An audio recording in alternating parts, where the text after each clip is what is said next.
Okay, we're back. Yeah, we were going to take care of location. But first, go back to actor, and we're going to do a little bit more stuff over here. So let's say that our actor is going to take in a location, and we're not going to initialize the location inside this class. We're going to initialize it outside, so we got some flexibility. I mean, we could initialize it here, but let's not.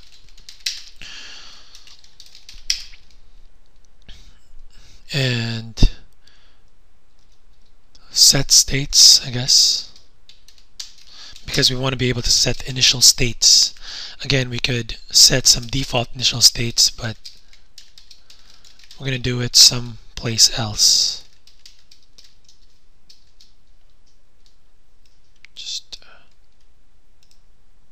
No, I must just write it up.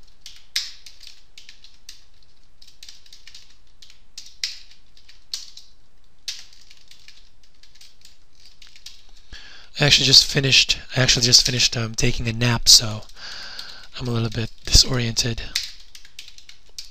Probably going to go to the gym after this because I have not exercised in 2 days now, which is crazy. It's very unhealthy, so I'm going to need to change that.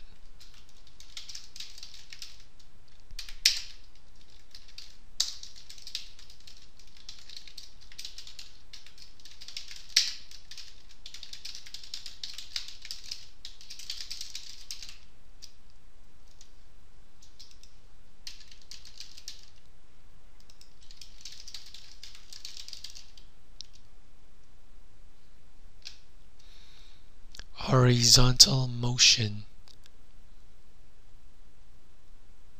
Did I misspell something?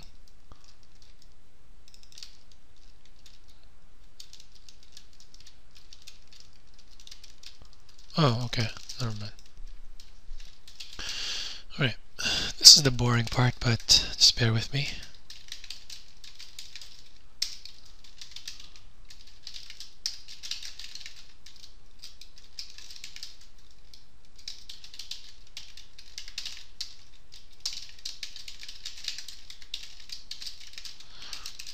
I'm not even sure if combat state should be here, but might as well just do it.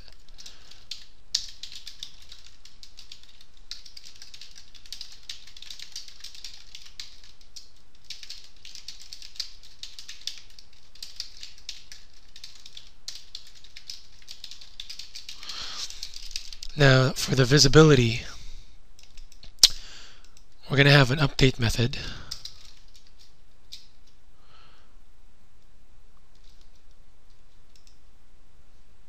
Override the update and draw method. Now for the update method, what we're going to do is just if status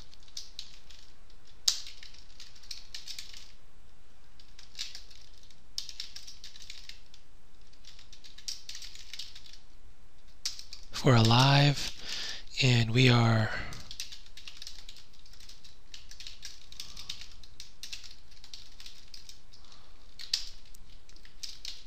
so if the actor is alive and visible meaning can be seen, it's so each actor is going to have a rectangle in the location class. So if this actor's rectangle is overlapping with our camera's rectangle, then this actor is visible. So to do here, what I'm going to do is draw.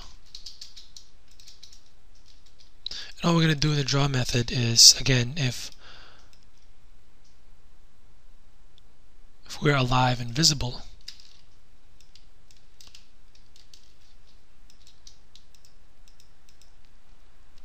we're just going to draw our sprite.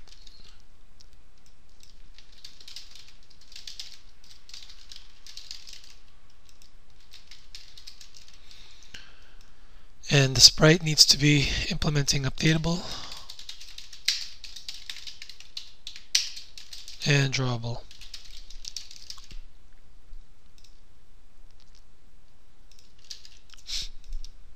Also, this location needs to implement updatable.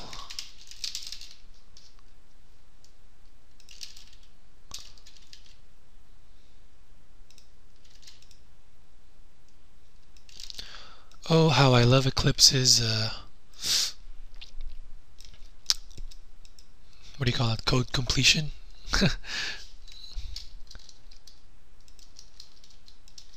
Okay. So then here we're going to update our location.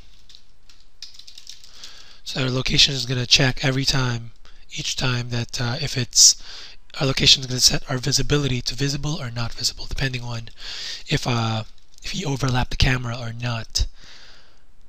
So, and now this right here what we're doing. If to save some CPU cycles, save some CPU speed, if we have like 100 enemies, we don't, not all of them will always be in the screen at once. Not all of them will be on screen at once. So they're not all going to be visible. So if we have 100 enemies, we kind of don't want to update them for no reason. I mean, we're still going to update their location, where they are in the map all the time, even if they're visible or not visible, it doesn't matter. But what I'm saying is, oh, and well, whatever. But what I'm saying is, we don't want to waste updating them, because if they're not visible, then there's really no point, right, to update them. Like the things that we're going to update in the sprite are, for example, the what are the current frames, like in the animation loops. Like we're going to update the indices, and just trust me on this one. Just do this, and it'll make sense later on.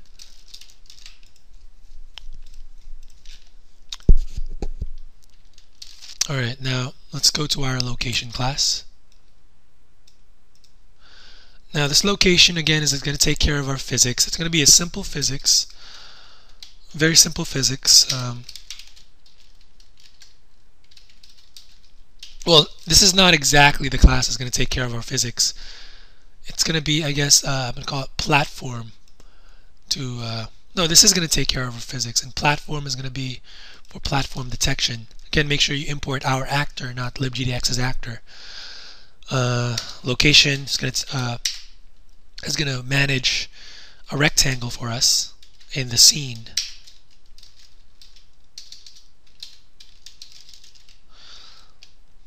Also, we're going to have a center XY value, center Y value.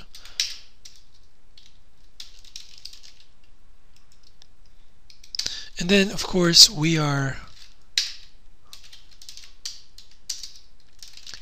is the guy going to be on platform?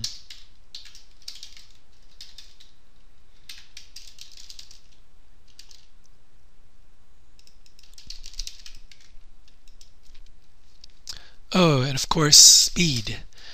Each actor, each location, each actor will have a location which will have speed. And we're going to create this class.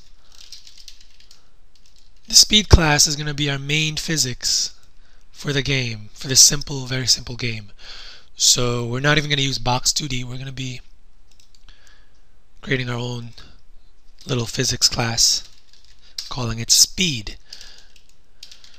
Alright, so we're just going to declare some static finals here.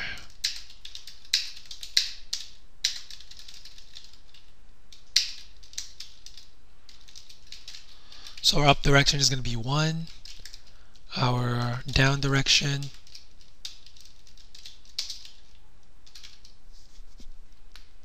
sorry, I said integers. Now these are integers because we can't switch on floats. So, but we can always cast these to floats for calculations later on. So direction left, is going to be equal to -1,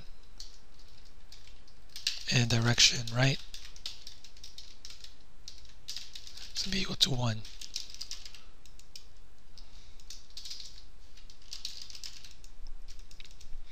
Now again, this direction, the y direction, is going to depend on whether you set ortho to go y down or y up. But if you're following as I code, then this is the correct value. -1 is direction down. Okay. And then we're going to create a private, because no other class needs to see this. Our horizontal acceleration is going to be, I'll say 3.0f. I mean, I've already done this for my Heroes of a Lost World project. Really essentially just copying and pasting from my Heroes of a Lost World project. This is also what I'm using over there. So far, I mean, you know, what am I doing?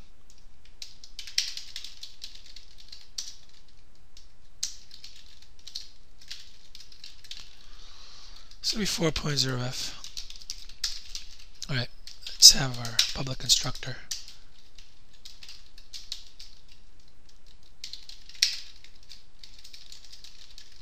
We have our max x speed and we have our max y speed.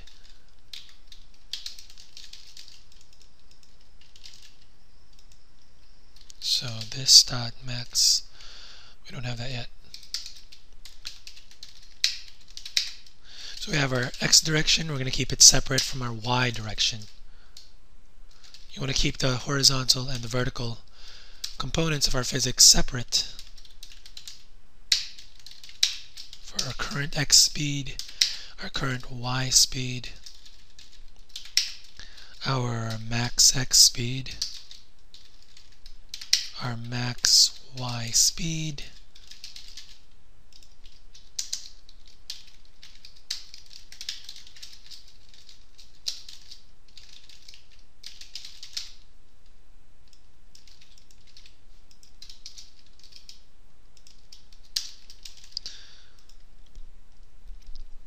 and we're going to call it init.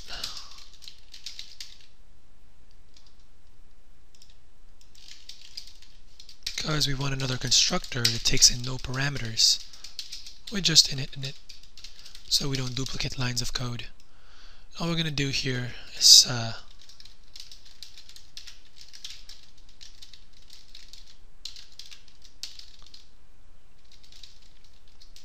let's say that x direction default values.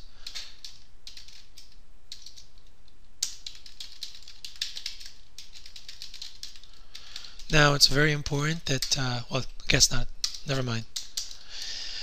Never mind. Speed is equal to 0, 0, f.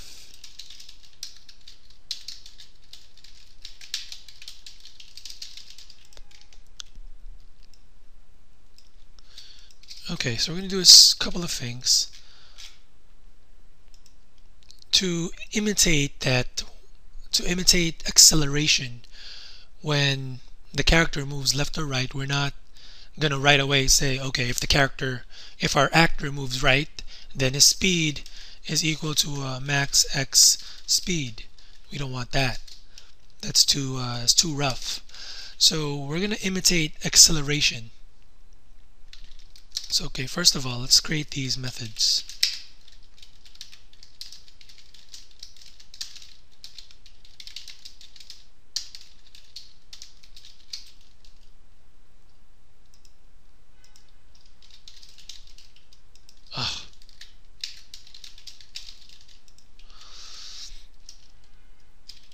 And what we're going to do here is just increase our speed.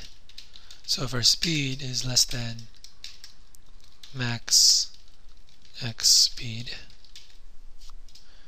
this is what we're going to do.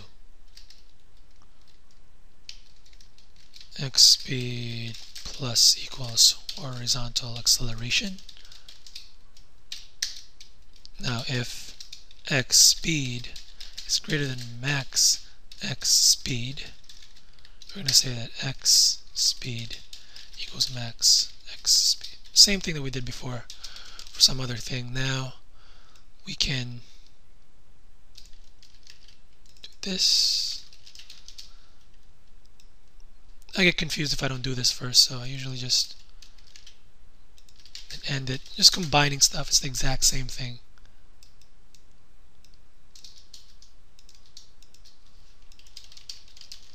So that's increase horizontal speed.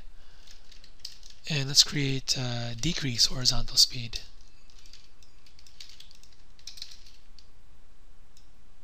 To simulate acceleration. Not just velocity, but acceleration as well. So if our x speed is greater than 0, I guess, so f, we're going to subtract that much. And if it's less than, sorry, if it's greater than 0, what am I saying? But if it turns out, well, we subtracted too much,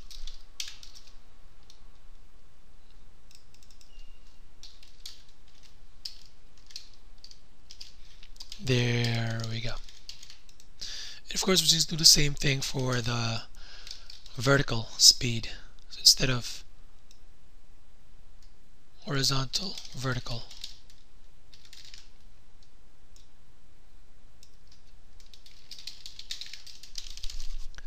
Instead of x, you got y.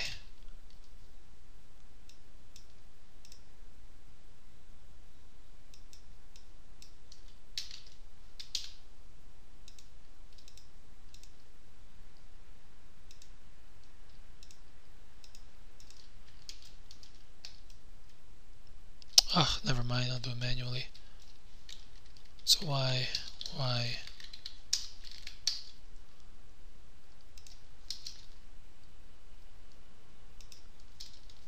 max y. Now we can do it.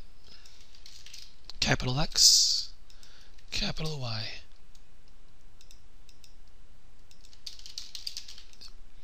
And vert excel.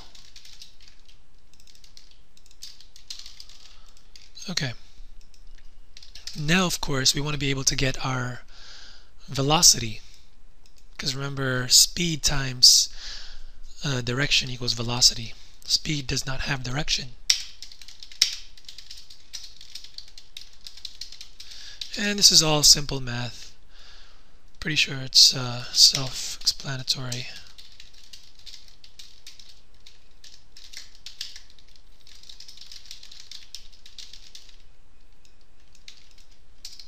Get y velocity.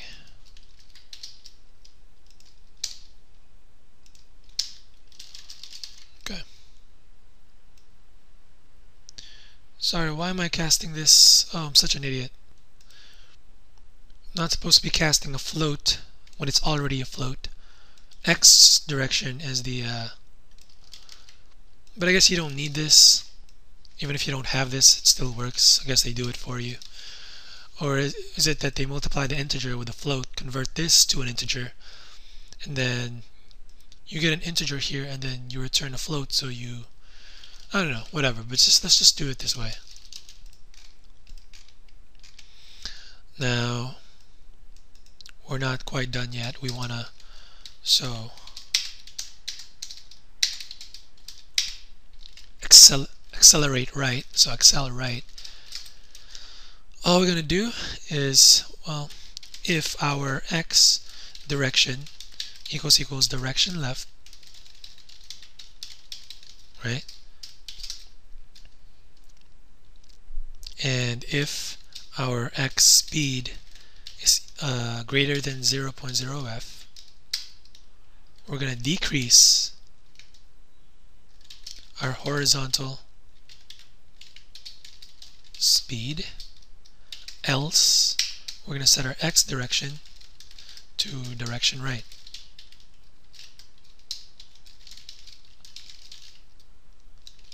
Now, if our direction is already right, all we're going to do is accelerate. Not accelerate, but increase horizontal speed. right? This makes sense, right? Because, all right, if we're trying to accelerate right, and we're trying to accelerate right, but we're currently our velocity is currently going towards the left. So we don't just want to abruptly change our velocity from left to right.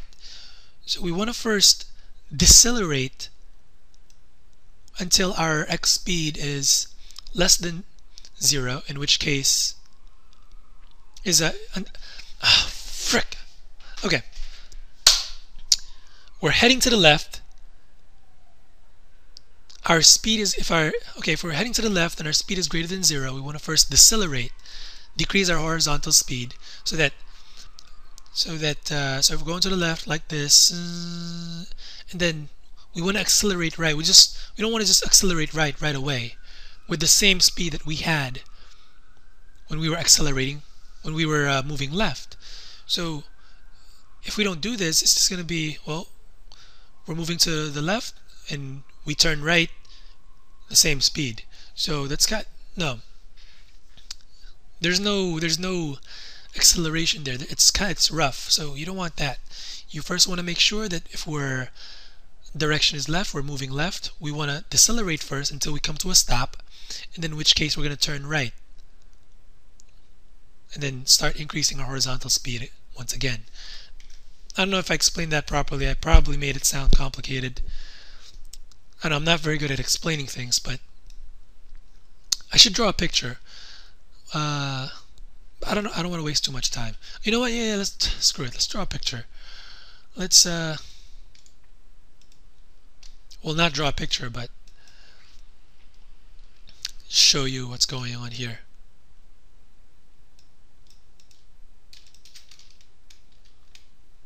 Okay.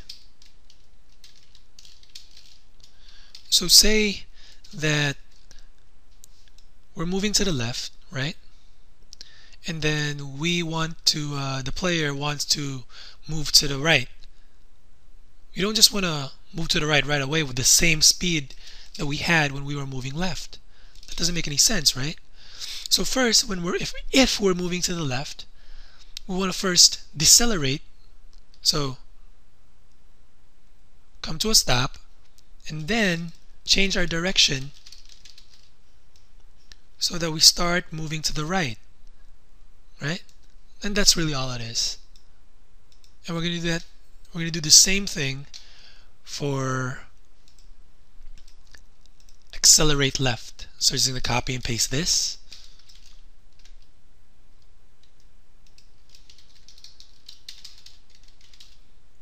If direction right, their speed, decrease horizontal speed, otherwise direction left.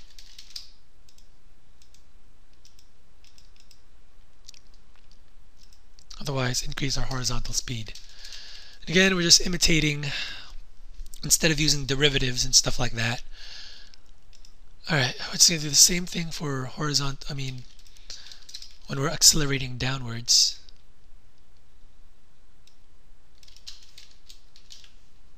If our direction is up, we first want to decrease our vertical speed.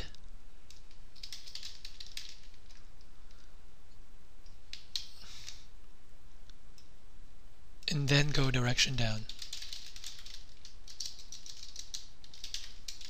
And then increase our vertical speed.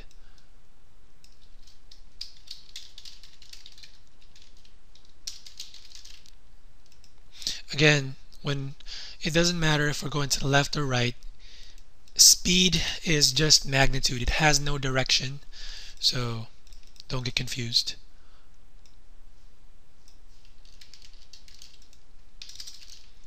If we're trying to accelerate upwards and our current direction is down, first want to decrease the vertical speed. Once we're done that, we can go up. And we just got one more method that we need to do. It's going to be decelerate And all we're going to do here is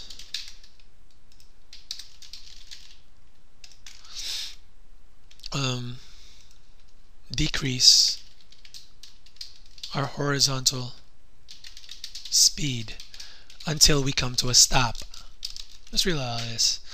Alright, we're done with our speed class. We're never going to go back here again, so we can now go back to our location.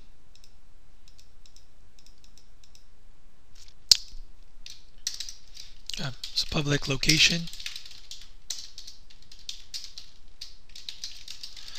We're going to take in our initial center X position, center Y position, our max X speed, float for our max Y speed. We have jump height.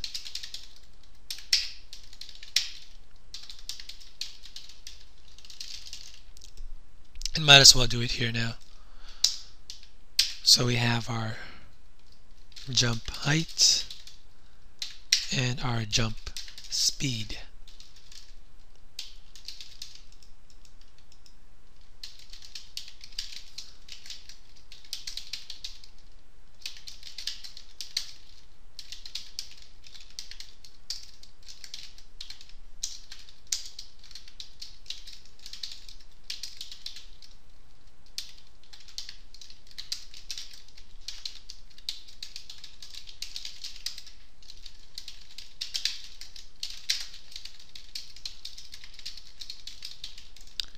I am not even going to talk for this part because it's pretty self-explanatory what I'm doing here.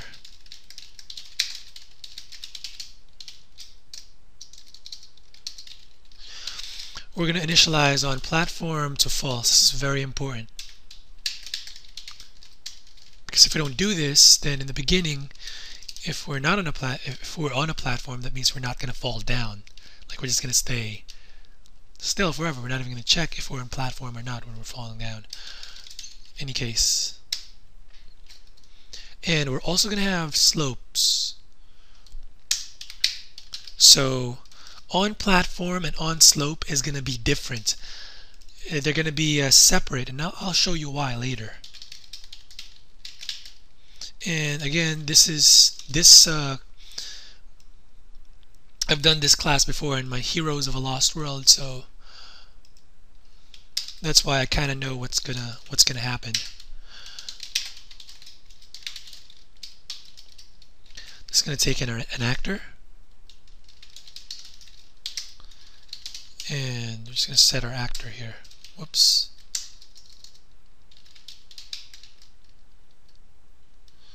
Do we even want it here?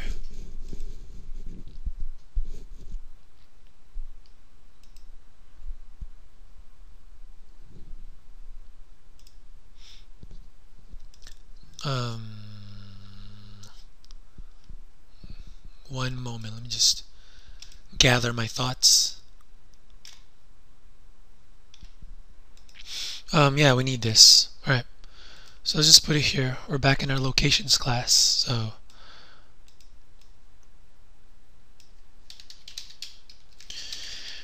we're not going to put this in the constructor of location, simply because at that point the actor does not yet exist. But then again, yeah, the actor sprite does not yet exist at that point, because you can see we're initializing our location in our actor's constructor, and at this point the sprite does not yet exist. It's null. So what we're about to do, if we were to put this over here in the location constructor, is we're going to get a Nullpointerexception. So let's not do that.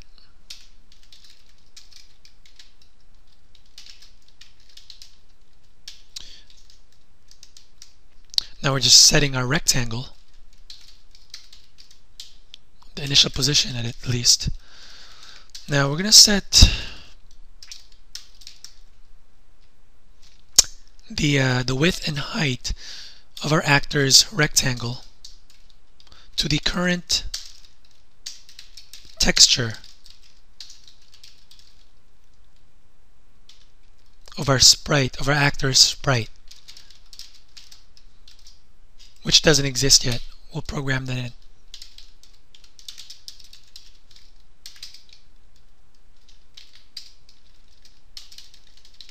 And then the actor.sprite.current texture original height. Alright, now let's go to our actor, to our sprite class, right over there. And what we're going to do, since this is an abstract class, we want to have protected, and we don't want this to be public, we want to have protected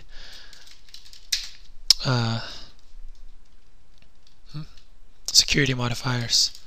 So the sprite is going to have a copy of its actor.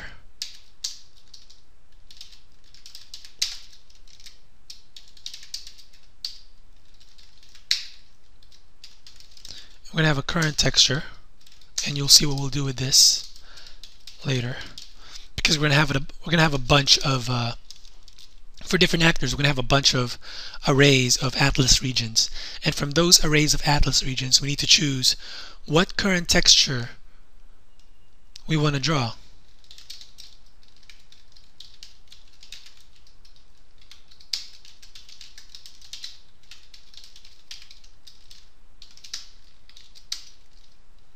So again, we're only going to draw them if they're visible. If they're within the camera's rectangle, we're going to draw them. Otherwise, no. And we always want to draw them at full color.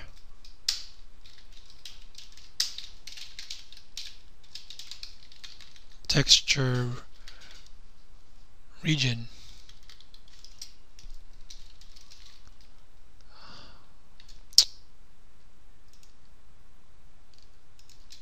Current texture, and our actor.location.rect.x. It should be pretty self-explanatory here.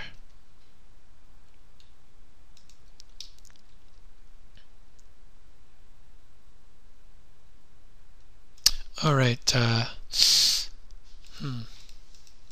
No, you know what? We're going to use the other one, the one with rotate, because we're going to need scaling on the X direction. And I'll show you why. Where is it?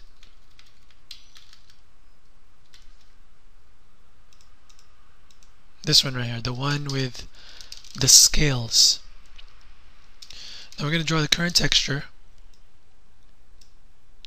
Again, we're going to draw it there because we're keeping track of it in our location. The origin, meaning the center of rotation and scaling.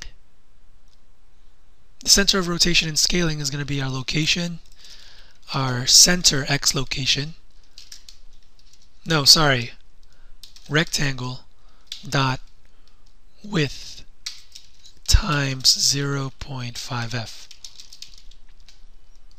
Now this is very important because this is the center of scaling and any transformations that you're going to do relative to the X location and the Y location. So if we take a look here,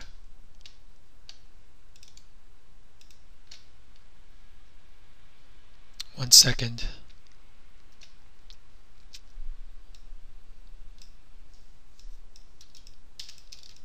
If you take a look here, say that this is our X and Y, right? Actor.location.rect.x and Y is over here. And where should the center of rotation and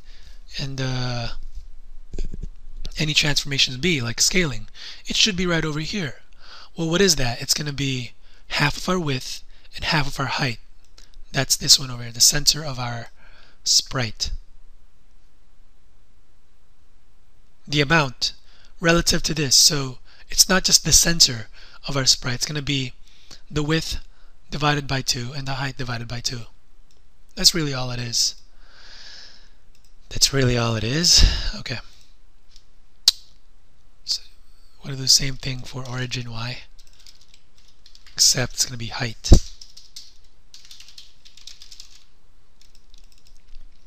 Now the width is just going to be the whole entire width, and the height is going to be the whole entire height.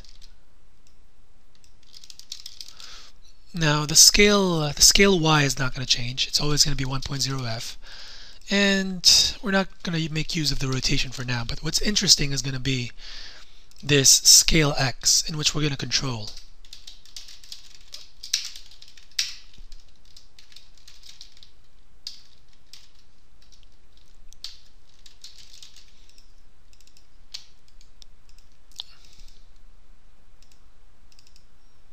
Yep, we are going to control this. So remember that we only packed all of the sprites facing right. So that means that if they're all facing right, well, what if the character is moving left? You know, we need to scale by -1 on the x direction if the actor is moving to the left. Right? So we're going to take care of this somewhere else. We're going to set it somewhere else. I believe that we're going to set this in the location. Not location, but the subclass that is going to be subclassing this sprite over here. Okay, we also need a to control our animation times. So we have an animation delay and our last animation time.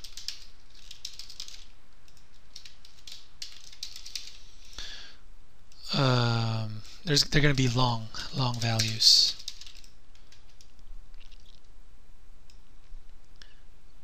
Okay. Oh, this is an abstract class.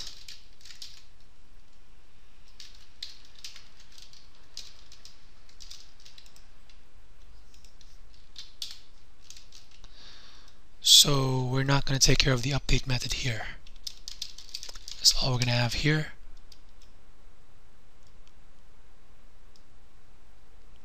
Alright. Now let's go on to the fun part. Now this is just the basics of the sprite class. This is our main sprite class. What we're going to do is we're going to create a specific well, first of all, let's have an actor, our Nekko actor, right? So this is just an actor, but we're going to create an actor for our main character. We're going to call him Nekko, and he's going to extend actor. He's going to subclass actor.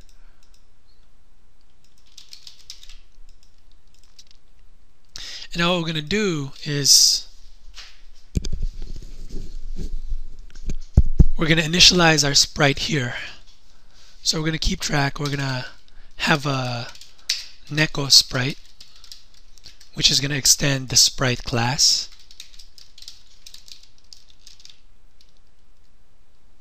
And which we still need to create in our components.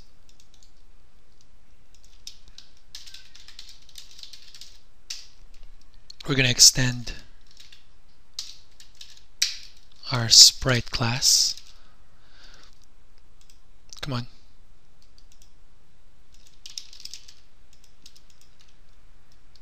Alright, do we not have a constructor? Oh, we didn't make a constructor, so let's make a constructor here. Just make sure that you guys can see where I'm at.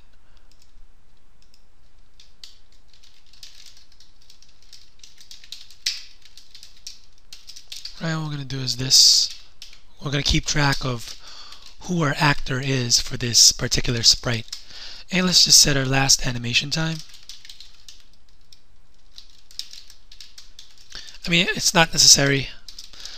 I believe this is implicitly done for us, but might as well do it. Alright, now let's add a constructor here. Alright, this is going to be a huge class, by the way, because this is where we're going to store a lot of the textures, texture arrays and stuff like that. So just import this. And we're going to create a Nekko sprite.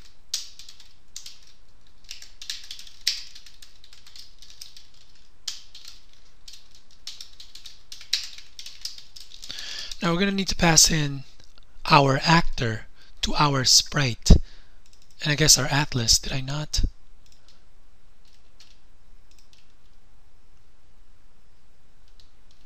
Oh yeah, I guess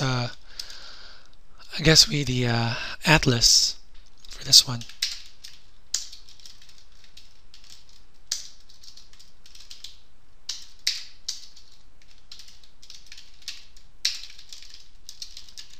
Because our Nekko sprite is going to take care of himself. He's going to find his. This is where we're going to find our. This is where we're going to program our textures that we saved from before. So we're going to pass in our, not our atlas, but resource.atlas.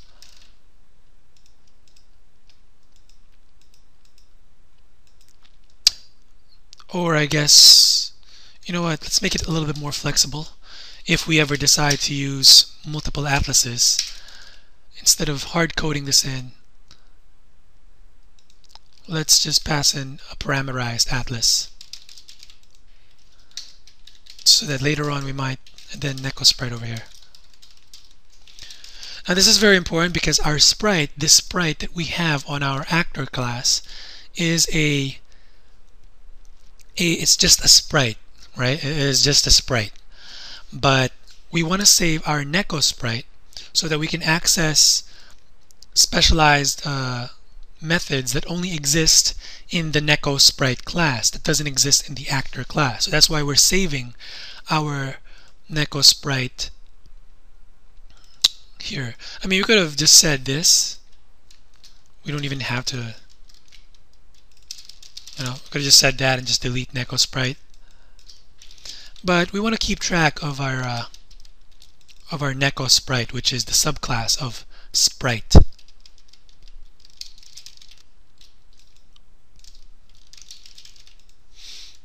Alright. Now, this should be it for now. So we got Nekko extends actor. But I guess we still need to, I guess our actor has an update method for us right here already. So we don't need to do anything there.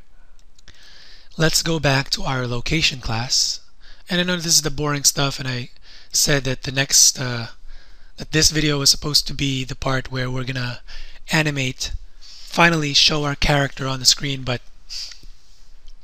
not yet. Let's get the tedious stuff over with first, and then we're gonna go on to the fun stuff. So on our location class update method, we're just gonna take care of our update method for the location of the actor.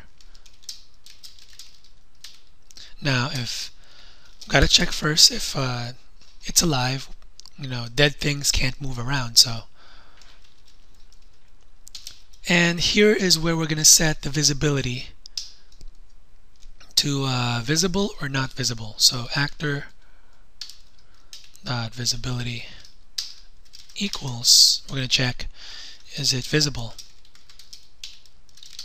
And it's visible if our camera's rectangle overlaps this actor's rectangle. If it does, our actor visibility is equal to visibility dot visible. Else,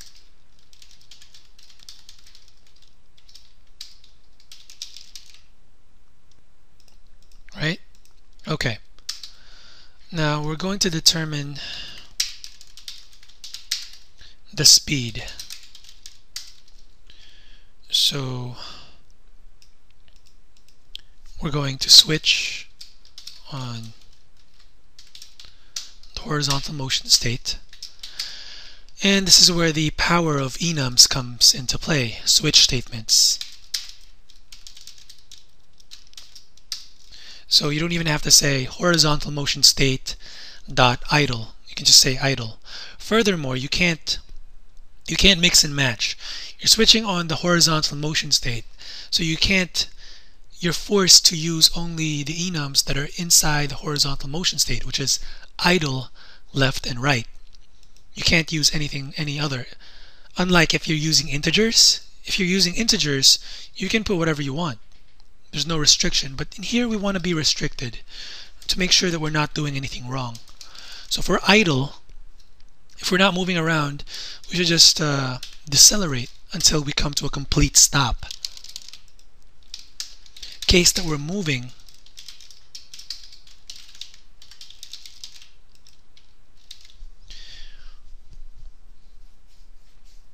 we want to accelerate left if you know what? Yeah, let's just switch on the face.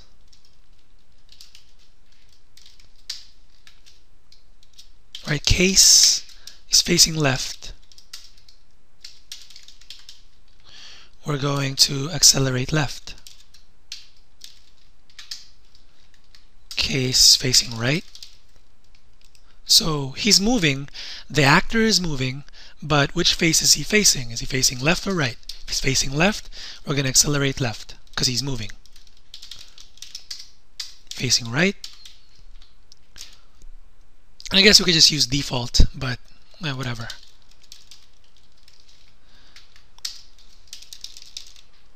Okay. And there we go. We can just use default here, it doesn't really matter. Because we only have two states, idle and moving. But let's put this anyways, just to make things clear. Now what we're going to do is the actor cannot attack and walk / move / run at the same time while on platform, right? Because that won't look right. Like you can't move and punch at the same time. Well, at least in no flying punches in this game, no. So if actor dot combat state is not equal to combat state dot idle, and we're on platform, then we're going to set our speed equal to, our x speed at least, equal to 0. Come to a complete stop.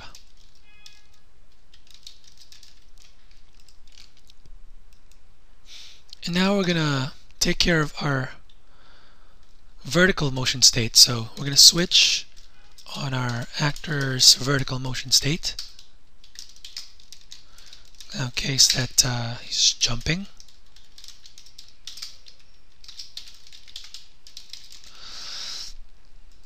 We're going to do something. Case that he's falling, what we're going to do is accelerate downwards.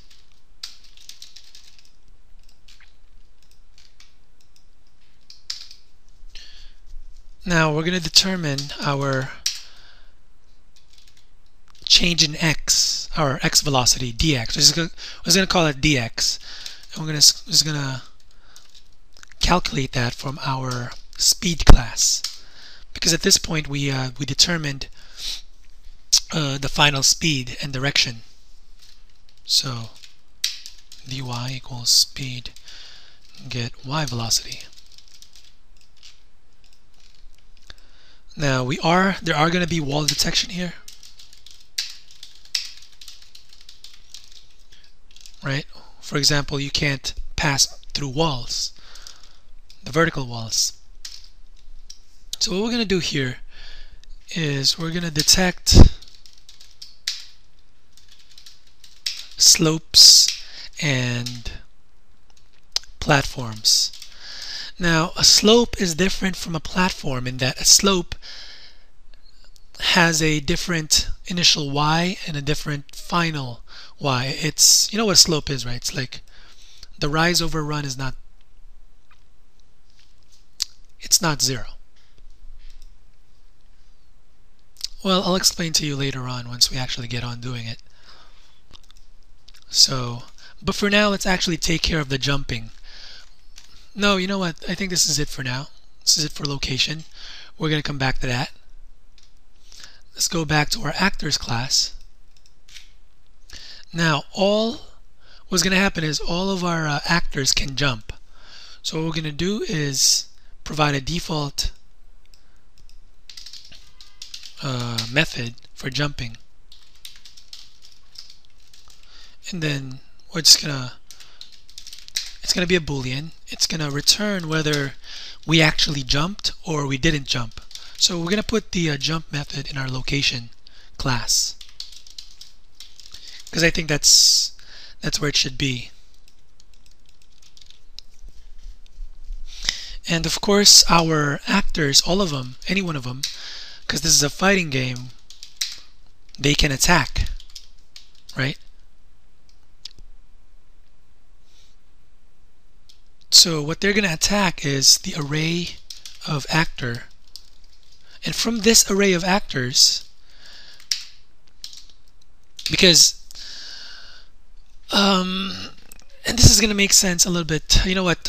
Let's stop here for now, and we're going to go to our KF Nekko. Let me show you just exactly what I mean.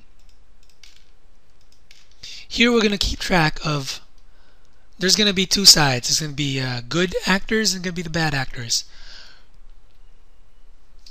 So we got public static. So in one game, since this is a fighting game, there's going to be maybe more than one good actor. Us, maybe we have allies, and we have enemies, right? So we're going to keep track of our allies and our enemies. So it's going to be an array of actors. We have our allies and we have our enemies.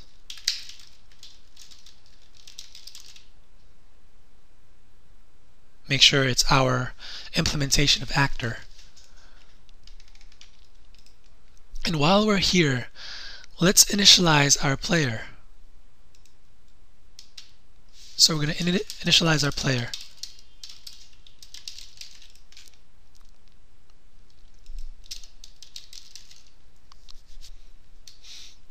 Alright, we're going to initialize our player's initial location.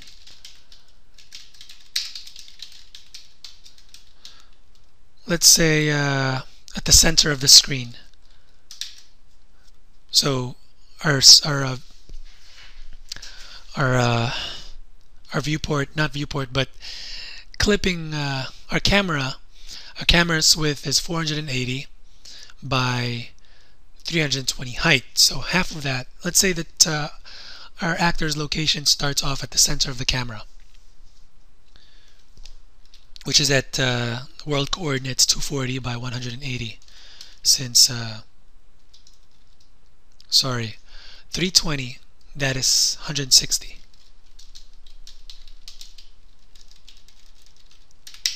And we have 8.0f here. And what does it take in again? We have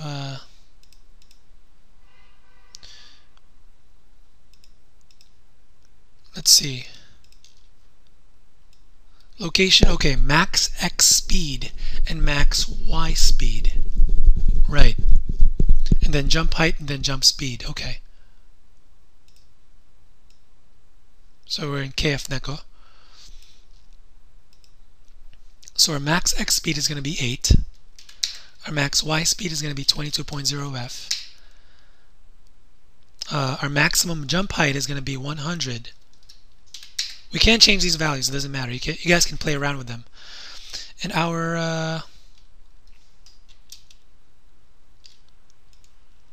our jump speed is going to be 18.0f. Maximum jump speed.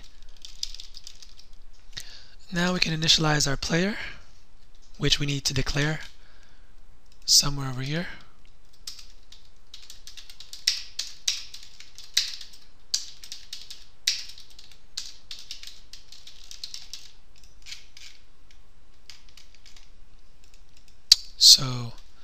player equals new. Our main character is going to be Nekko, so new Nekko, which takes in the parameters an atlas and a location, the location that we just made, which we can put over here.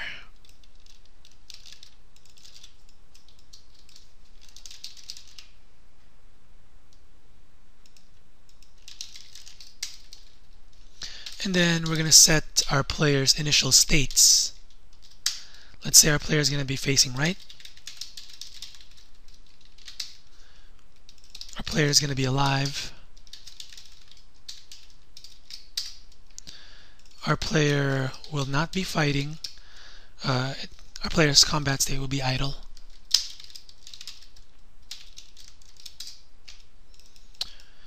Also, horizontal motion state is going to be idle. Changes to capital and idle.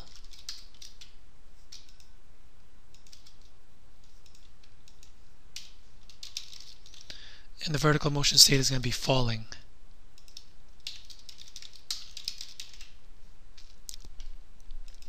And then we're going to have to set the location's actor. No? Oh, that's right. I guess we need to save this location. For now, at least. Just for this method.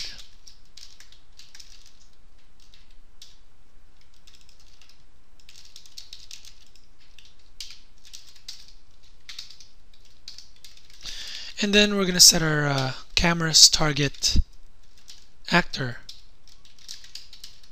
equal to player.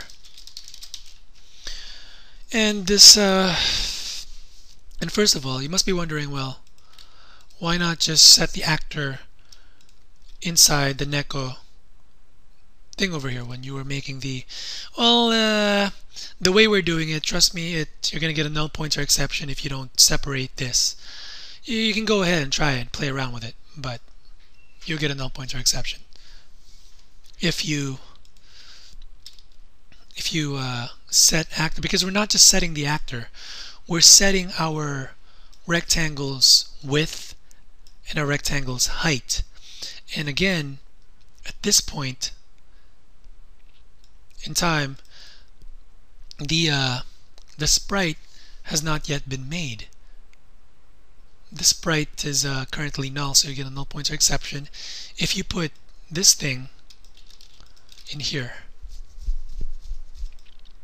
Let me just make sure that that is true. Yep, you are going to get a null pointer exception. So just trust me on this one. And I know we're kind of all over the place, but let's go to our camera class. What's going on in our actors class? Okay, before we go to our cameras class, let's go back to our actors class and just finish this up over here. As I said, we declared, I'm just all over the place, my goodness. We declared allies, a list of allies, and a list of enemies. All we're going to do in our init arrays is initialize those.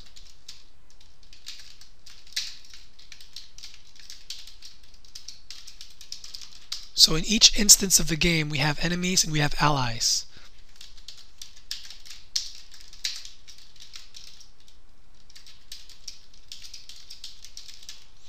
And then in our allies list, we're going to add our player, because he's a good guy. And that should be it for now. And let's go back to our actors. Now this should now make sense, right? This is going to take in an array of actors, whether it's going to be either the allies list, the arrays of allies, or the arrays of enemies, right? Because if this actor is a good guy, then we're going to attack the bad guys. If this actor is a bad guy, we're going to attack the good guys. So that's basically it. and we're going to take the damage. And is it going to be an AoE attack? Is it going to hit multiple targets? More than one target? And we're just going to leave this blank for now. Now let's take care of the jump method in our location class. So create method jump. Now it's going to take us to our location class. And what we're going to do is we can only jump if we are on a platform. You know, we can't jump when we're in air. It doesn't make any sense. Or we're on a slope. And then if we do jump, we're not going to be on a platform anymore because we jumped. And we're also not going to be on a slope if we were on a slope and not a platform.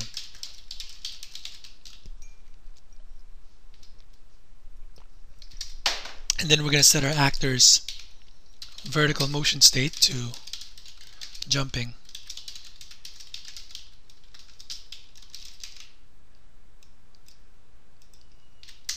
And then change our Y direction, the speed, to direction up, so that we jump right away. We don't have to accelerate up. We're already in the direction up. So we're going to create these two things: start jump Y location, which is going to be our rect.y, and our final jump Y, which is going to be our jump height, plus our start jump Y. And we're doing this because so that it doesn't matter how fast the device is, because remember, we capped the updates per second to 50. But what if the device is slow? If the device is slow and it can only update 30 times in 1 second, then if all we do is that, if we're in state jumping and all we do is say our location dot y plus equals our jump, our speed dot y speed, then the device that is faster is going to invoke this method 20 more times. So let's say device number 1 can update 50 times in a second. So this is going to be called 50 times. But let's say device number 2, sorry. Let's say device number 2 can only update 30 frames 30 times in a second. Then this method will only be called 30 times in a second, meaning his jump height is going to be lower. So we need to control the jump height. It needs to be independent of the speed of the device. So we're going to create start jump Y and final jump Y to make sure that they, no matter how fast the device, the phone is, their jump height is going to be the same. So start and final.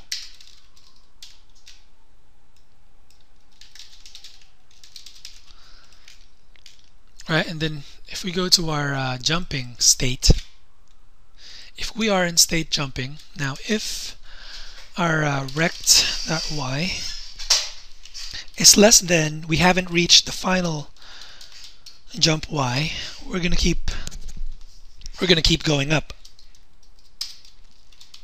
And what we're gonna do is we're gonna set our y speed equal to this final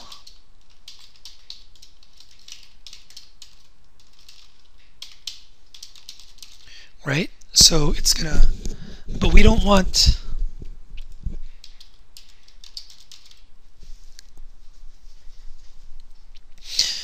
the speed, we don't want it to go up right away. We don't want it to instantaneously reach the final destination right away. So what we're going to do is we're going to clip the speed. So if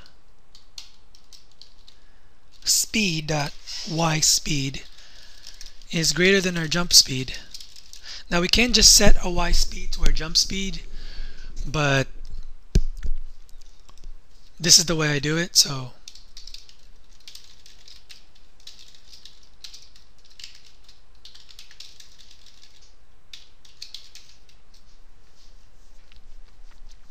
and this is all going to make sense later on. Now if our speed.yspeed is, let's say, less than equal to maybe 2.0f, we're going to set our actor's vertical motion state equal to falling, meaning that so let's take a look at what's going on here.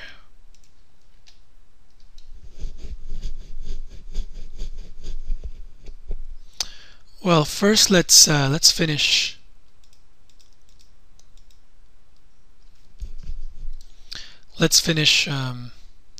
this method first, and then I'll explain what's going on. Else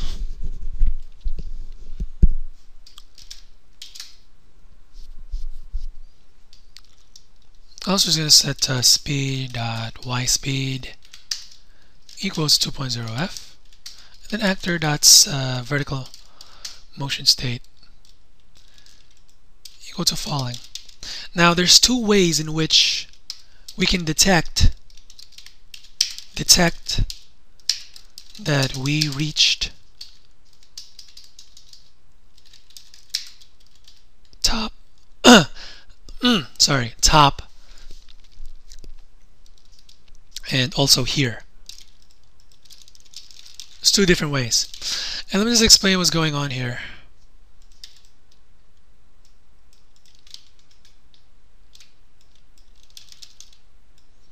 So let's say there's a platform over here.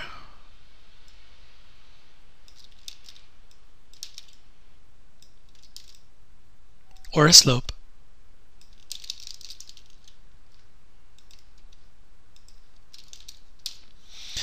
So let's say that our actor jumps at this platform. We're going to record the initial Y position, which is going to be the feet, and then record where up to how high is he going to jump based on the jump height, right? So that's our final jump Y is right over here.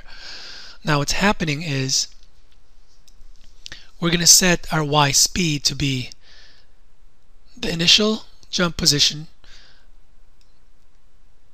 the final jump position minus the initial jump position, but we don't want to instantaneously jump right away here. So we want to clip the speed to the maximum speed so that on the next update when we get the Y velocity, it's not gonna, and we add it to our Y location, it's not gonna go here right away. Instead, it's gonna be incremented by our Y speed, which is about maybe this much, and then this much, and then this much, and then this much. Now once we get to a point where we're in here, and remember we're recalculating our Y speed based on a final jump Y and our current position of our feet. Now let's say that our platform is right over here, right? So if we calculate that, well, the final Y minus our feet is is going to be less than or equal to 2, then our speed is going to be less than or equal to 2, because, and we're doing it this way so that our speed is not constant the whole time. So our character is going to be, our actor is going to be having different speeds, because you jump at max speed, but then as you get higher and higher and closer to the final jump height, your speed should decrease, so it doesn't abruptly go down right away. You know what I'm saying? So speed should decrease, and then once it's less than or equal to 2, we should start heading down again. And that's really all it is. And I know it probably doesn't make any sense, but it'll make sense later on once it's actually functional. For now, you gotta trust me on this one. Alright? And of course we return true here.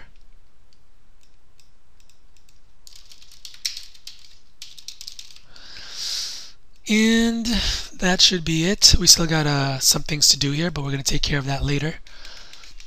So let's go to KF Nekko, where we have an error. And let's work a little bit on the camera. Let's do a little bit of camera work.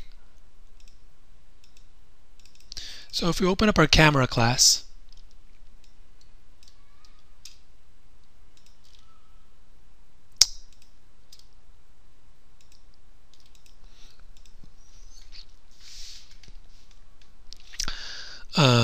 what we're going to do here on our update method,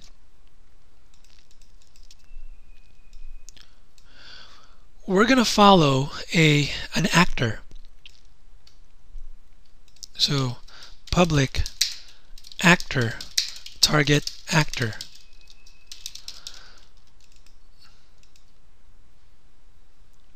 Right? Our camera is going to be following an actor of our choice. In this case, it's going to be following our player. So the way we're going to do this is, the simplest way possible is to just simply position dot x is equal to target actor dot location dot x, and then do the same thing for the y. This is the simplest way of doing it. Now, but this method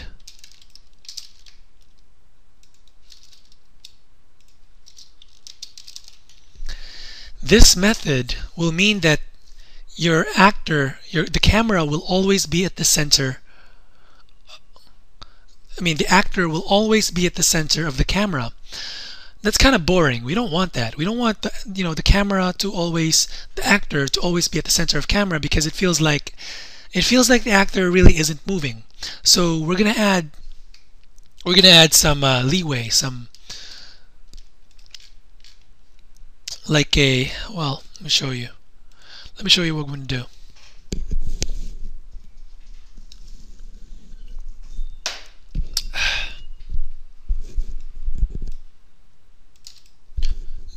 So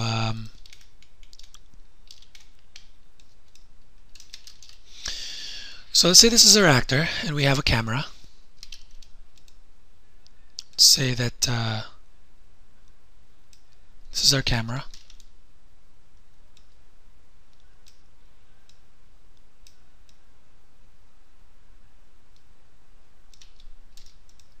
Right?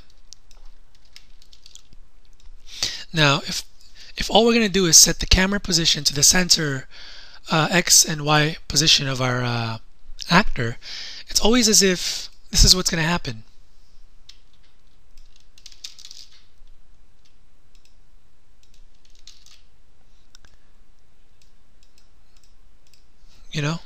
It's always going to be following the character. Now, the background is going to change, where we are in the world is going to change, but it feels like the actor isn't moving at all. It feels like the background is moving, but the actor is not moving. So what we're going to do is, instead of that, we're going to create this other rectangle over here.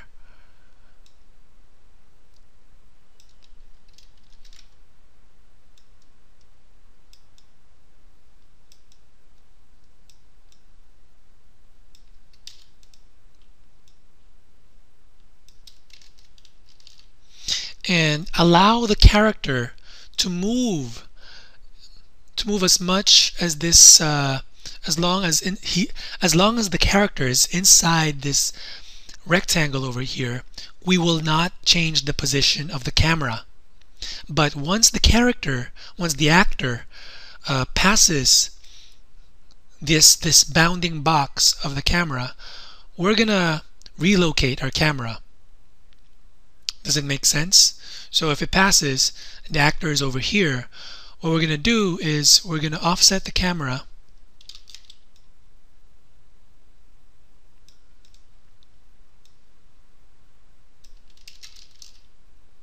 to here. That was wrong. Oh, geez, I'm gonna have to create another layer for this.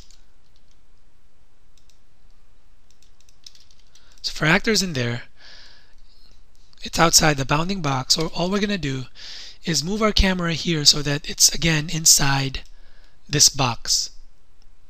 Otherwise, we're not gonna do that. We're just gonna let the actor move around. So it feels like, so we get this feeling that the actor is moving. So that's what we're gonna do right now. That's what we're gonna program in, and it's really not difficult to program that in. So what we're going to do is if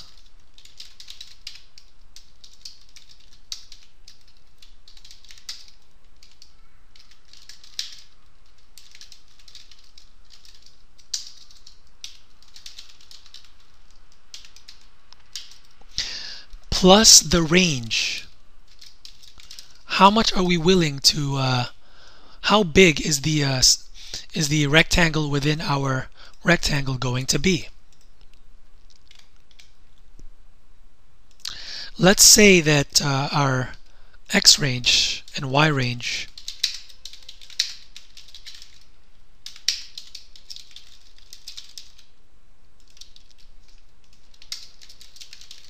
is going to be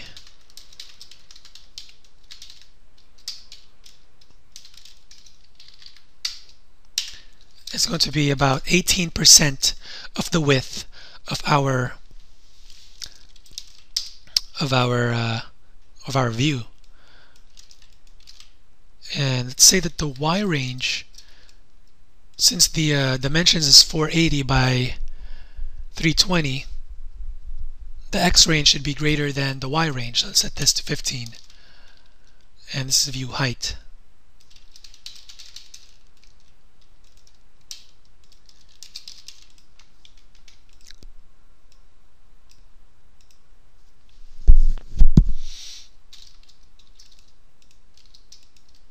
Now, if he's greater than that, all we're going to do is, again, you guys can go back to the go back a couple of minutes and go back to where I explained what we're doing, because that is what we're doing here, except we're doing it programmatic. We're programming it in.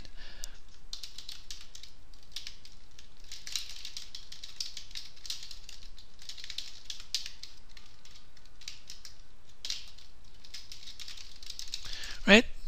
Does this make sense? I'm really not good at explaining, but okay. Again, I just showed you. If the target actor's location.x is greater than the camera's position, the center, plus the x range,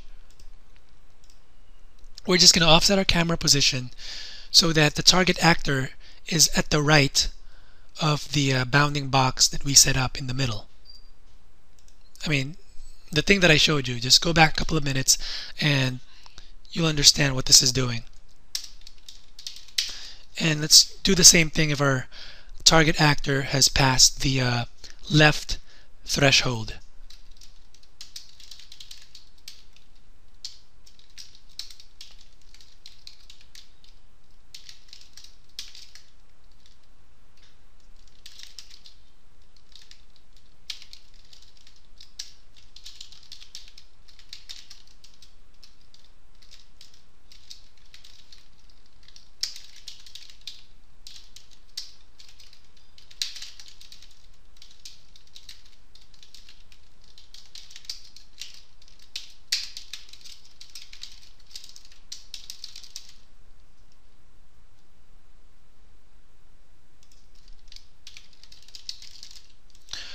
Otherwise, if our actor is within the inside rectangle,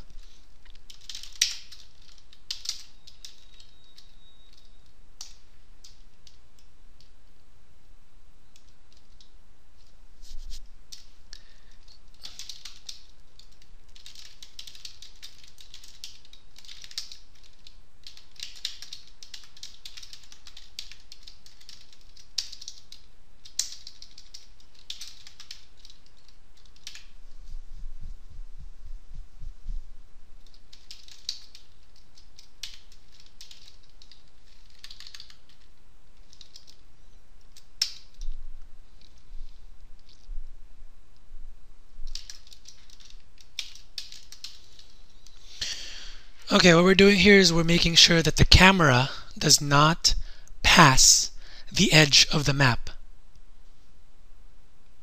That's all we're doing. So we're making sure that we're not going to follow the actor if that means that we're gonna pass the edge of the map, because, well, what's at the edge of the map? Nothing. So we don't want to draw that. So we want to clip that out. So that's all we're doing here. So if our actor location X, center of it, minus the width half is greater than or equal to 0, we're going to follow the actor. Otherwise, we're not going to follow the actor. We're just going to do that again if the actor is at the rightmost side of the map.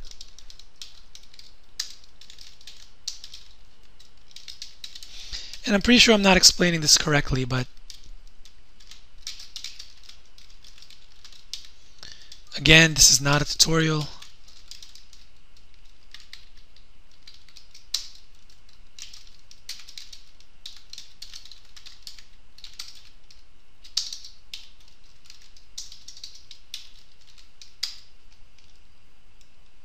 Right?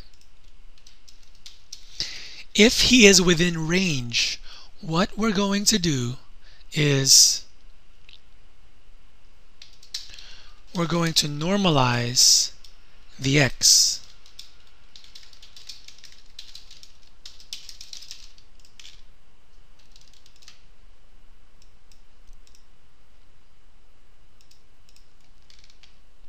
And it's okay if you're not following here. This is just simple camera work that I am not explaining correctly.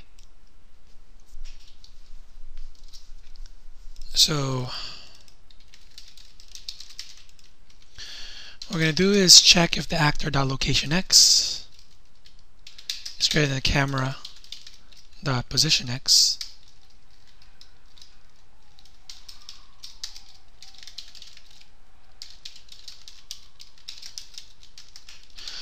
And we're going to have a normalize speed. Like if our actor is outside of our bounding box of the rectangle inside our camera's rectangle, what we're going to do is we're going to follow that actor by this much amount, normalize speed, which we are going to set to, and let's just create that over here.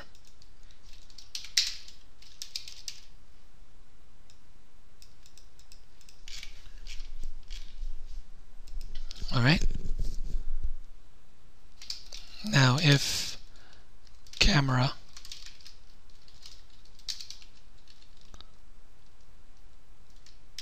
again, guys, I know this is the boring stuff, but once we're done with the boring stuff, we can move on to the fun stuff, and there will be a lot of fun stuff. They're coming up, but we just want to get the boring stuff over with. Once we're done with this, we're done with the camera class. We're never ever going to look at it again. So just bear with me here. I know it's kind of boring, and it's since I'm the one doing it, it's difficult to follow.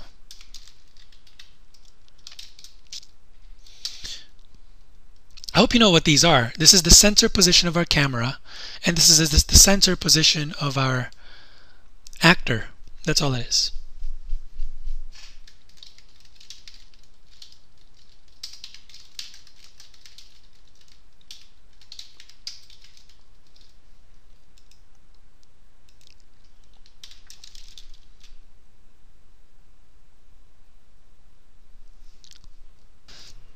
And now what we're doing here is we're just checking if our camera.positionX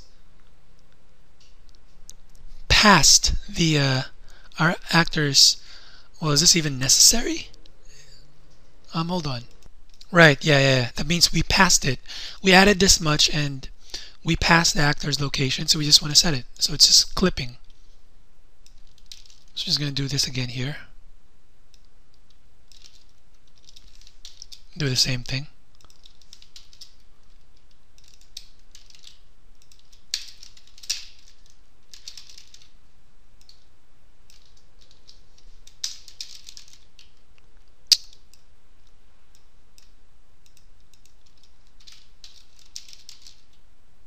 What? Are you serious?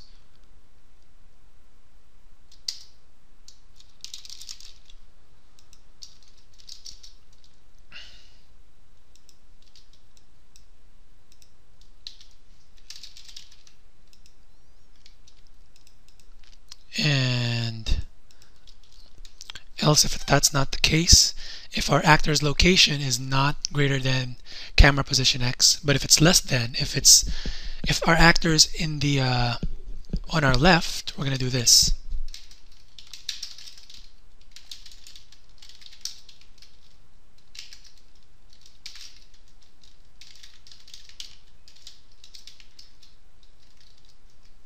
Sorry, X.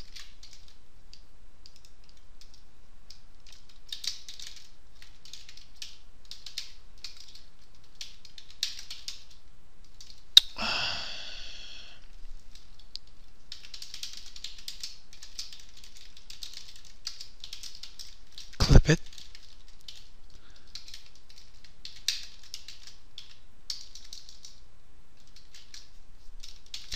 We passed the actor, we subtracted too much, so meaning it's time to just set it equal to each other.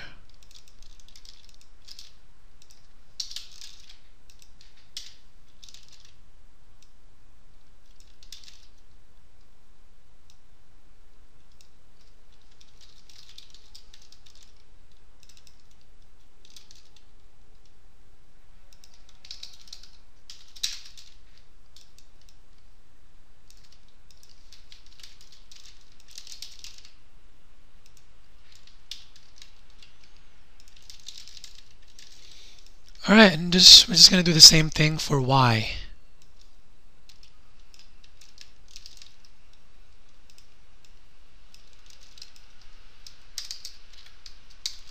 It's going to be the exact same thing, so normalize Y. And we're just going to find X, whole word.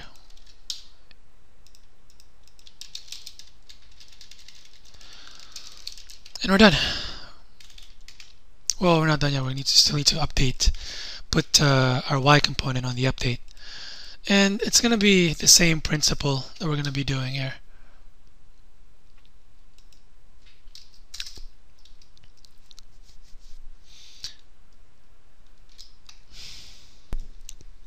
Okay, and here we're going to force the camera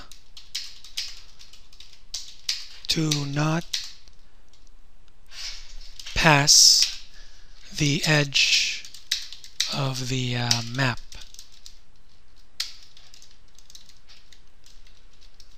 All right, and we're only going to take care of the width of the X component of the map. We're not going to mind the Y because, well, you can jump as high as you want.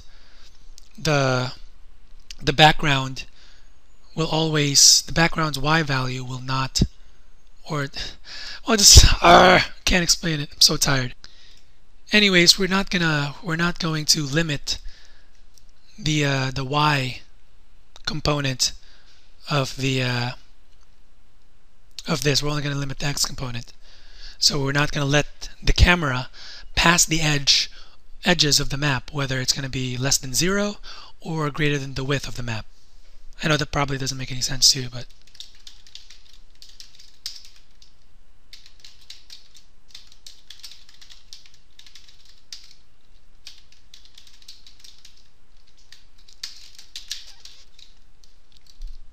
so if our camera is rectangle, so if our camera is left side, if the left side of our camera, if the left side of our view of our camera is less than 0, what we want to do is just set this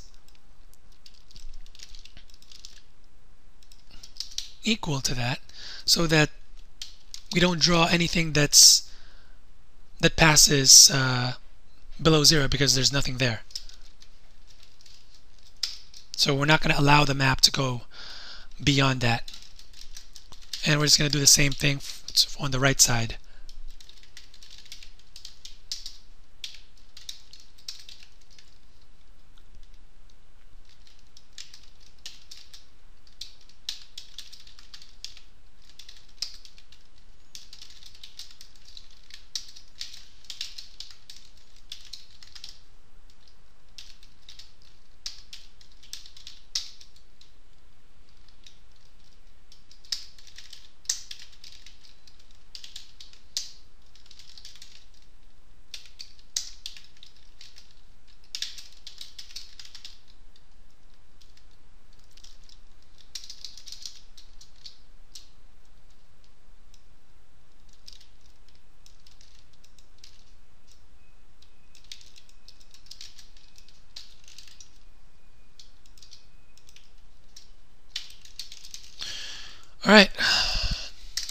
Now let's take care of the y component, the y speed, the normalizing of our y value to make sure that it's following our character, our actor, target actor.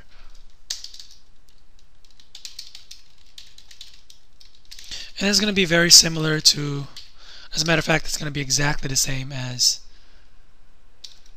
well, not exactly the same as this one over here, but it's going to be very similar.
Else we just normalize it.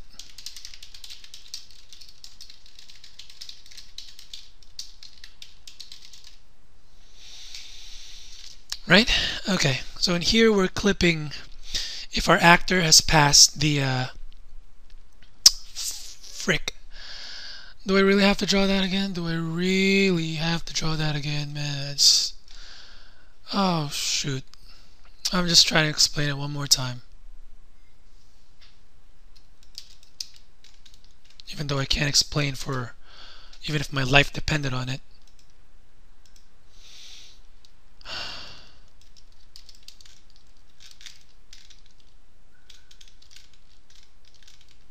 We have a camera.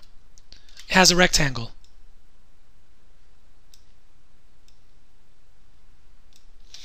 Inside this rectangle, we want our player to be able to move this much, an amount,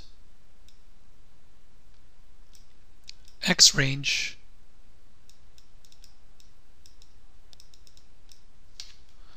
an amount,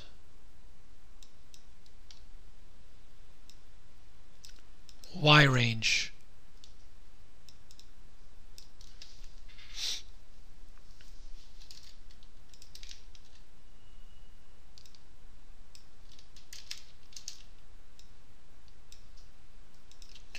So all we're doing here of our target actor location Y is greater than the Y range, position Y plus the Y range, meaning that our actor's location Y has passed this point over here. So what do? Well, we're going to follow the character, so we're going to set, so if that ever happens,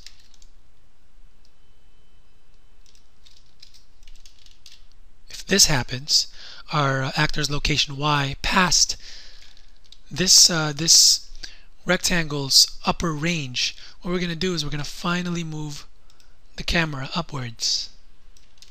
We're going to set, as a matter of fact, we're going to set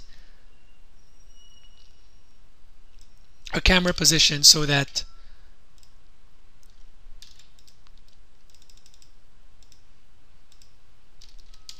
it's exactly so that the our actor's Y location is exactly at this Y threshold over here. Right? Does that make sense? I don't know. I hope that makes sense. And we just do the same thing for the X range. I mean, that's what this whole business is over here. And over here. Now, you know, and the normalizing is just if the actor did not pass the bounding rectangles, we're just going to normalize it. Like we're slowly going to follow, we're slowly going to we're slowly going to change our camera's position such that it's going to be at the center of the actor. That's all it really is. And I hope that made sense, but for now we are done with our camera class. We're not going to come back here for a long time. So, okay, camera.setTargetActor is there. Now we can go back to our actor. Let's see. Nothing really here to do. So we can go back to our location.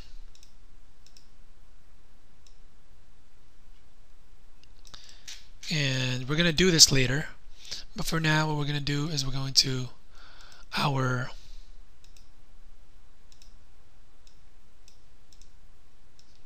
let's close this for now.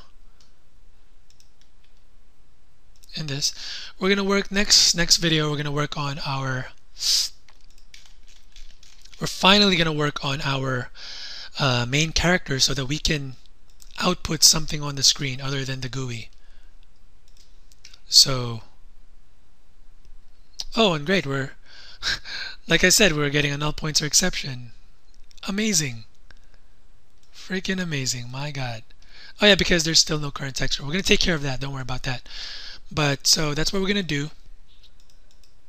We are finally on the next video. I promise on the next video we're finally going to put this on the screen. As a matter of fact, we're going to put all of this on the screen, all of the animations. We're going to be able to put in we're going to put all of this in our game next video. Alright, peace out.